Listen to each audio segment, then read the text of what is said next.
following interview was conducted by Taylor Blanton of Jesse Yates.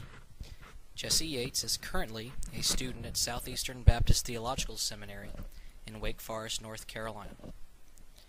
First question: where were you born, and what was your childhood like? I was born and raised in Kenya, where I spent the first 5 years in the country area of Nakuru, and then lived in the city center of Nairobi until I graduated from high school. I thought my childhood was like any other for the most part. Granted, now that I'm older, I now know that most people don't go to a preschool where the teacher uses you as a living tool for learning English, and most people aren't aware that there is a bigger world beyond what they see every day until they are older.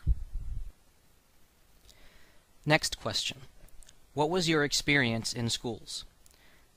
My first school was a private primary school that also offered preschool classes. My sister and I were the only Americans in enrollment.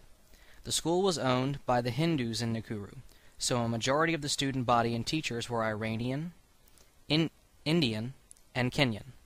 My mom's favorite story of that time period is of how my status as the only white-skinned blonde didn't mean that I was completely aware that I was any different than the other students. She says that I came home from school one day and I was upset because I had found out I was different. When she asked me what I meant, I told her it was because my eyes were green and everyone else's were brown. She told me to think about it again, and I realized that my hair was yellow and everyone else's was black. She then told me to go back to school the next day and make sure there was nothing else that was different about me.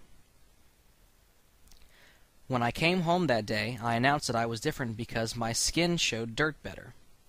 When we moved to the city, my sister and I continued to go to a multi-ethnic and cultural school. Roslyn Academy is a day school that is partly owned between 3 mission groups, but it caters to children of UN and embassy employees, as well as military personnel, expatriates, and wealthy Kenyan business owners. Over 40 nations are represented within the demographics of the student body, and students are taught as early as elementary school to learn from each other and respect differences. Next question: what kind of social or cultural similarities or differences were the most significant to you? Kenya was originally a British colony, so several of the customs reflect that heritage.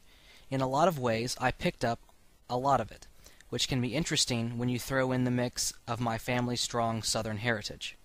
The main thing I have always noticed is how I react to meeting new people. The British/Kenyan culture has very high standards for the do's and don'ts of making introductions, primarily that one does not talk or recognize a person that they have not been formally introduced to.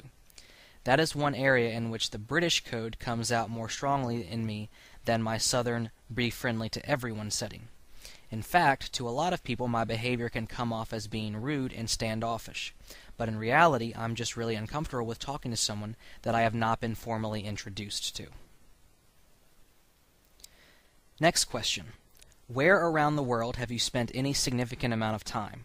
Does anything stand out about any one or two of those places in particular? The 2 primary places I have spent time are Kenya and North Carolina, although I also studied abroad in Venice, Italy for about 5 months.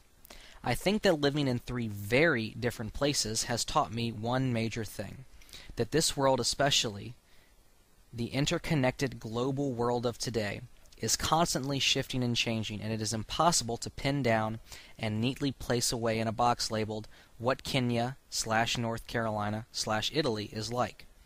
The places that you go in life impact you based on a mixture of what doesn't change, the history and land, and what does change, time, actions, and people. But most importantly, the place's impact is based primarily on what you bring to the table, what you are willing to give and take, and what person you are willing to be. As a result, all 3 places are significant to me in very personal and individual ways, because I played such a large role in allowing those places to affect me.